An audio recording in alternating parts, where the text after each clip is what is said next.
들어가세요. 오늘 아침 저희에게 주신 은혜의 말씀은 요한복음 5장 1절부터 9절까지의 말씀입니다. 요한복음 5장 1절부터 9절까지의 말씀을 봉독해드립니다. 그 후에 유대인의 명절이 있어 예수께서 예루살렘에 올라가시니라.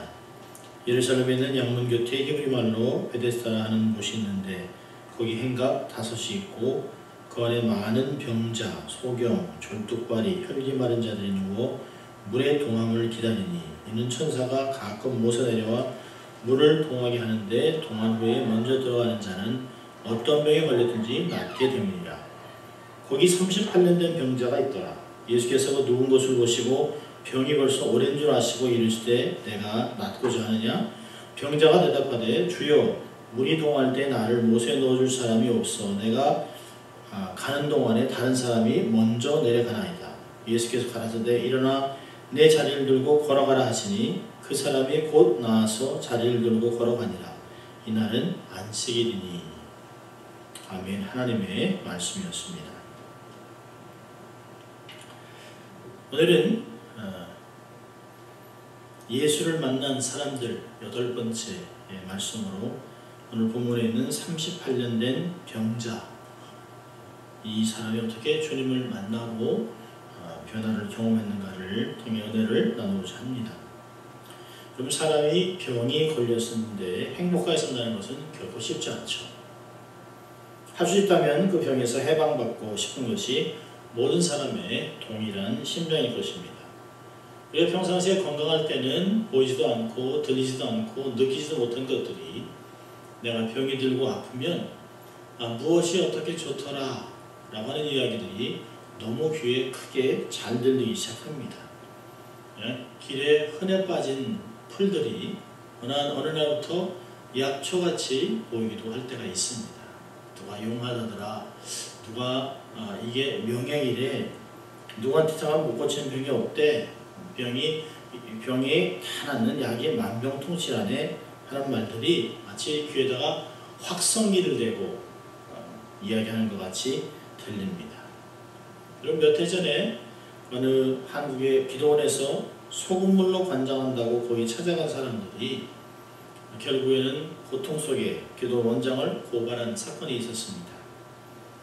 이런 건강한 사람들 입장에서 보면 소금물로 관장을 해서 병이 낫게 한다는 말은 도대체 말이 안 되는 일입니다. 소금물을 관장을 통해 창자에 넣어서 그것을 정화시킨다? 말이 안 되는 것이에요. 그런데 그거에 사람들이 혹해서 병이 낫는다고 이것을 쫓아갑니다. 돈을 들여서 또 그 치료를 받으려고 합니다. 그것에 찾아간 사람들은 다 절박하니까 어떻게든지 병이 낫고 싶으니까 그곳에 간 것입니다. 어느 누구도 부작용이 일어날 것이다, 어느 누구도 안 좋다라고 하는 그런 이야기를 한 적이 없어요. 단지 나을 것이라고 하는 희망만 품고 갔습니다. 이곳에서는 희망이 절망으로 바뀐 것이죠. 그럼 사람이 아파서 힘들어서 누워있으면서 오랜 동안 장기간의 병 속에 삶에 대한 의미를 모르고 하루하루를 살아간다고 하는 것 얼마나 힘들고 어려운지 모릅니다. 오랜 세월 병의 원인도 모르고 어떻게 치료할지도 모르고 어떻게 살아야 할지 어떻게 하다 살다가 죽을지 모르는 상황을 안고 산다고 하는 것 얼마나 힘들겠습니까? 결코 쉬운 일이 아닙니다. 내가 어떻게 노력을 해서 이 병이 낫게 한다든지 좋은 일이 생길 것이 있으면 그럴 만한 힘이 있다면 희망이라도 있겠죠. 그런데 누군가가 나를 도와주기만을 바라고 살아가는 인생은 얼마나 어렵겠습니까? 오랫동안 병치레한 사람들의 특징을 보면 육신이 아픈 만큼 마음도 상해 있는 것들을 발견하게 됩니다.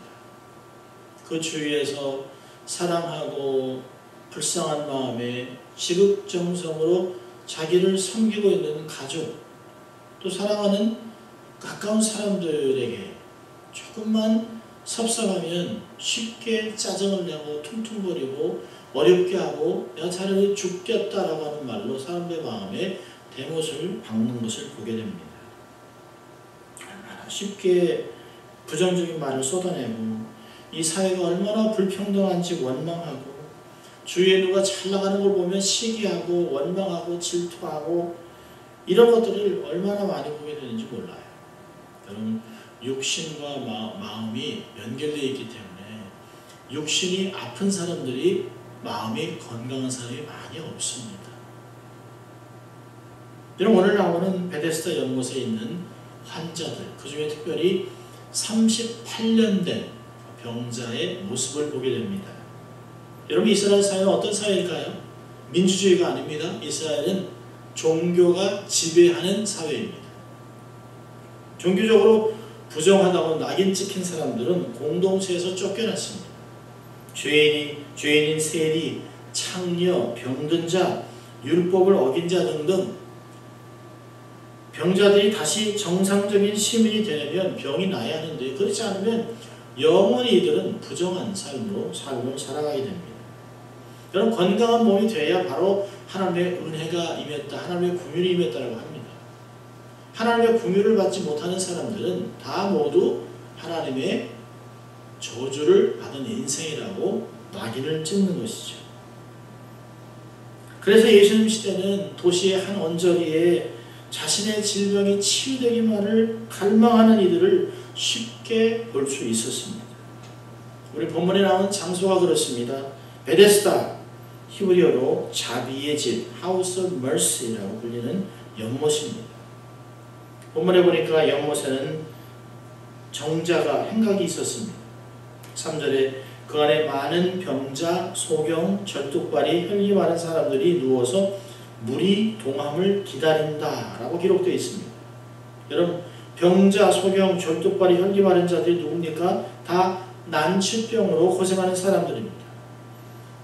여러분 그거 상상해 보십시오. 고통의 신음소리가 얼마나 많았겠습니까? 아이고부터 해서 끙끙거리는 소리까지 또 아파서 주위 사람들 욕하는 소리가 많이 들렸을 것이에요. 언제 연못물이 동할지 모르기 때문에 아무데도 가지 못하고 그 순간을 기다려야 하기 때문에 용변을 보거나 몸을 씻으러 자리를 떠는 이 없었을 것입니다. 그렇다면 그것은 대소변의 악취, 피곤함의 냄새로 역겨웠을 것입니다. 아마 건강한 사람들이라면 한시도 그 곁에서 숨을 쉬거나 편안한 마음을 얻을 수가 없었을 것입니다. 신음소리, 고통소리에 역겨운 냄새가 진동했을 것입니다. 여러분 베데스다 현장, 이 자비의 집이라고 하는 것은 참혹한 현장입니다. 물이 동할 때를 기다렸다가 그것을 보고 가장 먼저 뛰어든 사람이 병이 낫는다는 희망이 무한 경쟁의 무장경을 연출했습니다. 서로가 서로를 믿지 못합니다. 내가 먼저 선착순 한 명, 그 한 명이 돼야만 병이 난다고 하는 그 절박감 때문에 그들은 서로를 믿지 못했습니다. 오직 선착순 한 사람이 되어야 하는 절박감과 안타까움과 절규가 어우러지는 장소, 그것이 바로 자비의 집 베데스다입니다. 참 자비의 집이라는 이름이 어울리지 않게 저마다 먼저 살려고 아우성치던 곳이었습니다. 베데스다 연못은 일반인들에게는 철저하게 외면당하고 버림받은 장소입니다. 여러분 유대인의 명절에 수많은 사람이 하나님께 예배드리러 성전에 가면서도 어느 하나 누구나 베데스다 그 행각에 누워있는 환자들에게 눈을 주지 않습니다. 주목하는 사람이 없습니다. 혹시나 갔다가 부정한 사람들과 접촉해서 자기가 부정해지면 예배를 드릴 수 없기 때문에 이 병든 자들을 부정하게 여기고 관심조차 두지 않습니다. 여러분 명절이 돌아오면 이 환자들의 마음은 어떨까요?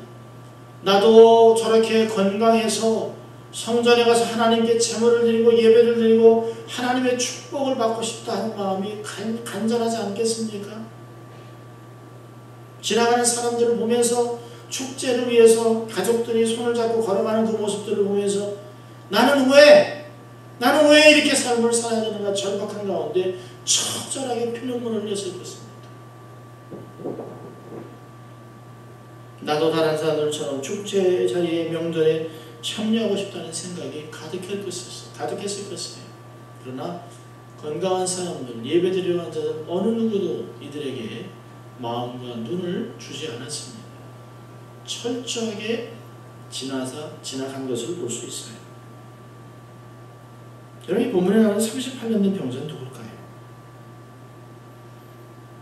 여러분, 38년 된 병자와 함께 다른 많은 사람들이 믿는 게 뭘까요?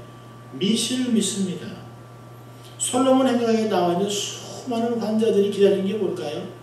천사가 언젠가 내려와 물을 동하면 그 물이 움직일 때 그때 제일 먼저 들어간 사람이 병을 낫는다 라고 하는 미신을 믿고 있는 것이에요. 실제 그것이 일어났던 것보다는 일부 병자들의 치유 현상에 대한 미신일 것입니다. 그 연못에는 간헐천 온천의 물이 유입될 수 있었는데 때따라 물이 진동을 일으켰다고 합니다. 특별히 그 철분이 많은 물이 내려왔을 때 물이 뽀글뽀글하면서 물이 움직일 때 그 물로 인해서 피부병을 앓던 사람이 온천에서 피부병이 낫는 것 같이 병에 차도가 있었을 것이에요. 그저 그것이 그렇더라 하는 말이 이렇다라고 하는 말로 바뀌어서 물이 동할 때 제일 먼저 들어가는 사람은 어떤 병이든지 낫는다 라고 하는 미신으로 바뀐 것입니다. 뭐라 하더라가 확신과 소망으로 바뀐 것이에요. 이 사람은 미신을 신봉하는 정도가 아니라 7절을 보면 원망으로 가득 차 있습니다. 주님께서 이 사람이 병이 오래된 줄 알고 그에게 물었습니다. 내가 낫고자 하느냐? 라고 한 말에 이 사람이 대답한 걸 들어보십시오. 7절 보면 주여 물이 동할 때에 나를 못에 넣어줄 사람이 없어 내가 가는 동안에 다른 사람이 먼저 내려가나이다. 한이 맺힌 답을 하고 있습니다. 이 사람은 낫고 싶다는 소망이나 자기를 물에 들어갈 수 있도록 도와달라고 하는 부탁도 하고 있지 않습니다. 38년 된 병자가 자신을 못에 넣어줄 사람이 없다고 푸념하는 것을 보면 이 환자들 사이에 돈이 있었던 사람은 자기를 들어서 물에 넣어줄 사람들을 고용했거나 아니면 어떤 사람들은 자기를 환자를 도와주는 가족들이 준비하고 대기하고 있었을 것이에요. 그런데 자기에는 돈도 없고 자기를 도와줄 사람이 없기 때문에 이 연못은 자기에는 그림의 떡이 된 것입니다. 누군가 고침을 받았던 이야기를 들으면 시기와 질투와 분노와 절망으로 가득했을 것입니다. 생이 왜 이리도 질긴지 죽지도 않고 이제까지 고통 속에서 살아가나 하는 삶을 살았을 것이에요. 이게 한많은 외침을 하고 있는 38년 된 병자에게 예수님이 질문합니다. 내가 낫고자 하느냐? 낫고 낫지 싶은 사람이 어디 있겠습니까? 많은 이 사람은 38년 동안 세월이 지나면서 자기를 물에 넣어줄 사람도 없고 돈도 없고 사람이 없기 때문에 자기는 나을 것이라고 하는 소망이 이미 사라진 상태입니다. 근데 이 사람에게 예수님이 얘기합니다. 내가 낫고자 하느냐? 내가 아직도 소망이 있는 거야? 라고 그 사람의 마음을 만지기 시작한 것입니다. 정신상태, 마음의 상태에 따라서 사람은 엄청나게 달라집니다. 여러분, 한비아라고 하는 사람이 있는데 한비아 씨가 쓴 지도 밖을 행문화라는 책에서 나온 얘기 중에 이런 이야기가 있습니다. 남아프리카 동남부에는 말라위에서 있었던 일인데요. 나라 전체가 얼마나 가난한지 씨 종자까지 다 먹어버리는 것이에요. 그럼 내년에 파종을 할 수 있는 씨가 없습니다. 너무 가난하기 때문에, 너무 배고프기 때문에 이건 씨 종자까지 다 먹어버렸어요. 보통 가난하면 가지고 있는 곡식을 먹고 다음에는 집에 있는 물건을 팔고 그 다음에는 돈을 내서 곡식을 사 먹고 마지막에 종자 씨까지 남기고 다 먹는, 그래서 가난의 굴레를 벗어나지 못합니다. 먹고 살아야 하니까 어떻게 할 수 없는 것이죠. 구호팀에 들어가고 활동을 하는데 구호 작업이 한정되어 있으니까 한 마을에는 씨를 발견하고 한 마을에는 씨를 주지 못했다고 합니다. 그런데 안타깝게도 비가 오지 않아서 아무것도 거두지 못했어요. 씨를 뿌린 마을도 파종한 씨앗이 싹을 틔우지 못했습니다. 그런데 놀라운 것은 씨를 나눠준 사람은 씨를 심었다고 하는 그 사실만으로도 이들은 죽지 않고 버텼다는 것이에요. 한 명도 굶어 죽지 않았는데 연말에는 굶어 죽은 사람이 속출했다고 합니다. 똑같이 비가 오지 않는 조건임에도 불구하고 단지 씨앗을 뿌렸다는 그 사실 하나가 그 사람을 살려놓았다는 것이에요. 마음이 어떠한가 따라 이런 역사가 일어나는 것이에요. 예수님이 얘기합니다. 내가 정말 낫기를 원하느냐? 아직도 소망을 갖고 있느냐? 아직도 희망이 있는 거야? 희망을 살려라, 희망을 가져라라고 주님이 이야기하는 것입니다. 여러분, 예수님은 그 사람에게 과거사를 묻지 않았습니다. 내가 병이 얼마나 됐느냐? 어떻게 병이 들었느냐? 라고 묻지 않습니다. 병의 상태도 묻지 않습니다. 그의 원망을 들어주지도 않습니다. 상담도 하지 않습니다. 진단, 상담, 위로의 말은 하나도 하지 않고 있습니다. 주님은 단 3가지 동사를 말하셨어요. 일어나라, 들어라, 가라. 침상을 들어라, 가라. 이 단어를 2가지로 추격한다면 전형적인 유대인 어법입니다. 일어나, 가라. 이것은 창조주께서 창조물에게 권능의 명령을 하고 있습니다. 창세기 1장을 보면 하나님이 빛이 있으라 가라사대에 빛이 있었습니다.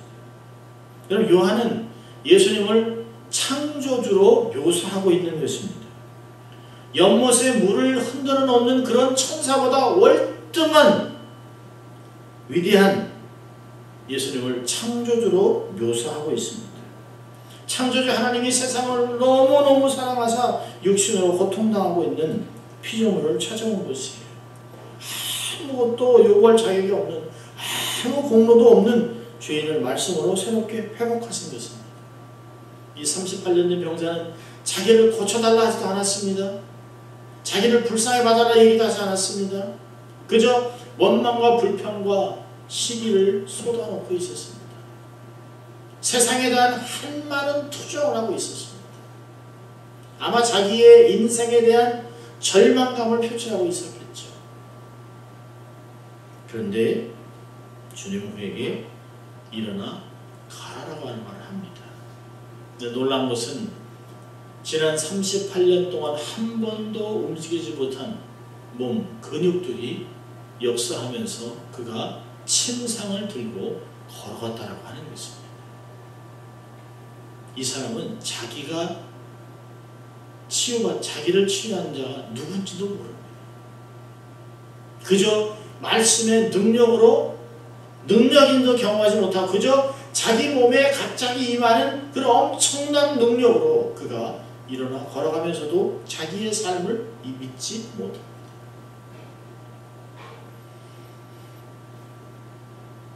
하나님의 놀라운 능력의 말씀으로 새로운 재창조를 이루어놓으신 것이에요.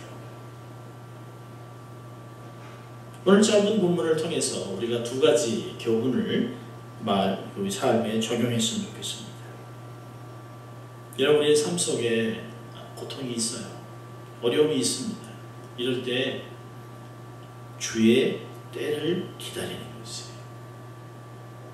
모든 것은 때가 있습니다. 전도서에서도 모든 일에는 기한에는 때가 있다고 얘기합니다. 뽑을 때가 있고 심을 때가 있고 죽을 때가 있고 살 때가 있습니다. 넘어질 때가 있고 일어날 때가 있어요. 울 때가 있고 기쁠 때가 있습니다.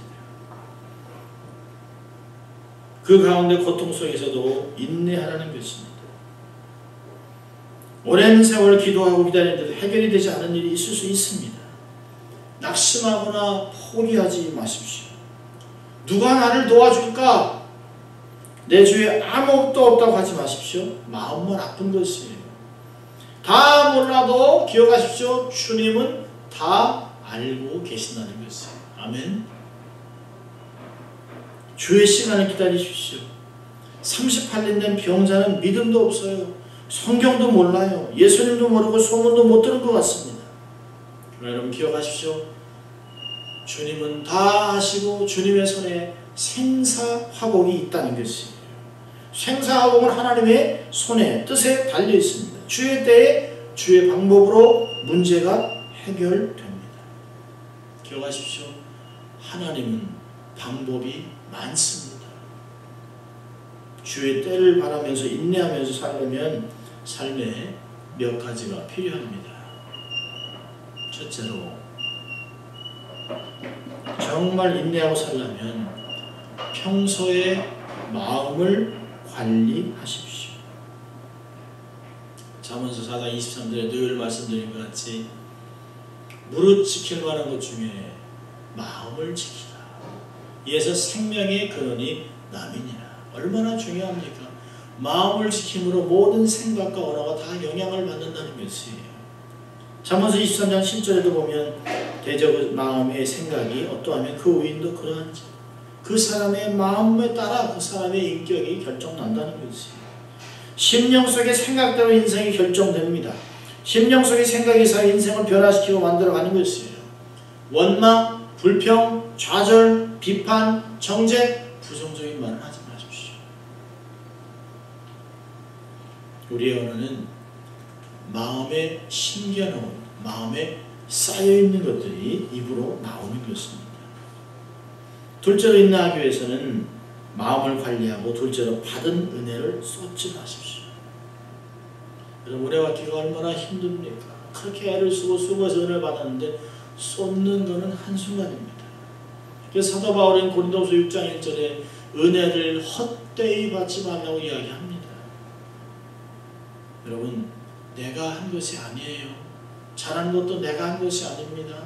잘못되면 남을 탓하는 것이 아니에요. 잘된 것, 이제까지 온 것 모든 것이 하나님의 은혜였습니다. 사도 바울이 얘기합니다. 내가 아무리 수고해도 모든 것은 다 하나님의 은혜였다라고 이야기를 합니다. 우리는 은혜로만 살아가는 것이에요. 세 번째로는 소망을 잃지 마십시오. 과거에 묶이지 마세요. 이랬기 때문에, 내가 이랬기 때문에, 전에 이렇게 했기 때문에 이런 삶을 산다고 하지 말고 미래지향적으로 선한 생각을 감당하세요. 늘 생각에 주님이 나를 도와주시면, 은혜를 주시면 이렇게 하겠다. 내가 주를 기쁘시게 하는 일을 하겠다. 주님 제게 채무를 주시면 선교사를 돕고 선교제 교회를 짓고 또 병원을 짓고 사람을 세우겠습니다. 하나님이 제게 이걸 주시면 주를 위해 이렇게 사용하겠습니다라고 하는 선한 생각들을 하세요. 선한 마음을 먹으십시오. 그 마음을 하나님이 기뻐하세요. 그 생각을 이룰 수 있도록 하나님이 도와주실 것입니다. 네 번째로는 인내하기 위해서는 문제 앞에서 주 앞에 엎드리십시오. 여러분 문제 앞에서 내가 힘으로 허우적거리지 마세요. 걱정하고 고민하고 밤을 샌다고 일이 이루어지는 것이 아닙니다. 힘을 빼세요. 멈추세요. 허우적거림을 멈추세요. 사람을 찾아다니고 시시비비를 가리고 그러고 하려고 하지 마세요. 그냥 주 앞에 엎드리세요. 그러다 보면 주님이 하시는 음성을 들을 수 있습니다. 내가 문제였다는 것을 알 수가 있어요. 하나님이 나를 변화시키기 위해서 문제를 내셨다는 걸 알게 되는 것입니다. 여러분 주의 때를 기다리세요. 자, 두 번째로는 주님의 말씀에 즉각 순종하십시오. 여러분 우리가 말씀 오랜 세월 들었습니다. 너무 잘하는 말씀들이에요. 어느 날 내 마음에 비수같이 꽂히기도 하고 말할 수 없는 감동으로 다가와 눈물이 쏟아질 때가 있어요. 여러분 이때는 주님이 내게 직접 말씀하시는 것입니다. 이럴 때는 머뭇머뭇거리지 마십시오. 즉각 순종하십시오. 이것저것 재지 말고 계산하지 마세요. 내 경험도 내려놓으세요. 정말 그럴까 하는 의심도 내려놓으세요. 경험과 지식, 세상의 과학, 논리를 붙잡고 있는 한, 은혜는 받을 수 없습니다. 기적을 경험하기란 불가능합니다. 세상의 원칙에 묶이지 마십시오. 여러분, 물에 들어가야만 낫는 것이 아닙니다. 환경이 나를 변화시키는 것이 아닙니다. 하나님이 내게 하시는 말씀을 순종할 때 역사는 일어나는 것이에요. 여러분, 하나님은 지금도 우리에게 말씀하십니다. 옛날에 우리 선지자들과 우리의 부모들을 통해 하셨던 말씀, 부분적으로 하셨던 말씀, 이제는 예수 그리스도를 통하여 온전한 말씀 우리에게 개인적으로 하시고 있는 것을 들을 수 있어요. 내가 너를 도와주마, 내가 너와 함께 해주마, 내가 너에게 책임을 져주마, 내가 너를 사랑한다, 그것을 버려라, 멈춰라, 두려워하지 말아라. 다 주의 말씀입니다. 이사야 55장 8절부터 11절까지 이런 말씀이 있습니다. 여호와의 말씀에 내 생각은 너의 생각과 다르며 내 길은 너의 길과 달라서 하늘이 땅에서 높음 같이 내 길은 너의 길보다 높으며 내 생각은 너의 생각보다 높으니라. 비와 눈이 하늘에서 내려서는 다시 그리로 가지 않고 토지를 적셔서 싹이 나게 하며 열매가 맺게 하여 파종하는 자에게 종자를 주며 먹는 자에게 양식을 준 것 같이 내 입에서 나가는 말도 헛되이 내게로 돌아오지 아니하고 나의 뜻을 이루며 나의 명하신 보낸 일에 형통하리라. 이제부터는 내 힘으로 살려고 하지 마십시오. 사람의 도움을 찾아다니지 마십시오. 불평등한 사회에서 원망하지 마십시다. 희망을 포기하지 말고 끝까지 인내하십시다. 그러다가 말씀을 내 삶에서 이루는 인생이 되어야 되겠습니다. 하나님의 말씀이 내 삶에서 성취되는 것을 경험하십시오. 우리 힘으로는 힘듭니다. 성령의 도우심으로 가능합니다. 할렐루야. 한 주간도 낙심의 자리에서 일어나서 벌떡 일어나 주의 영광을 위해 걷는 우리가 되기를 주의 이름으로 축원합니다. 기도하겠습니다. 하나님 아버지, 감사합니다. 오늘도 하나님 저희들에게 귀한 말씀을 통하여 우리가 이 마지막 때로 어떻게 살아야 될지 권면하시고 가르쳐 주신 주님 감사합니다. 오늘도 받은 은혜와 감동의 말씀을 가지고 어렵고 힘든 상황 속에 낙심하지 아니하고 오히려 주의 명령에 벌떡 일어나 순종해서 주의 놀라운 역사를 이루는 저희들 될 수 있도록 하나님 축복하여 주시옵소서. 감사하고 예수님 이름으로 기도합니다. 아멘.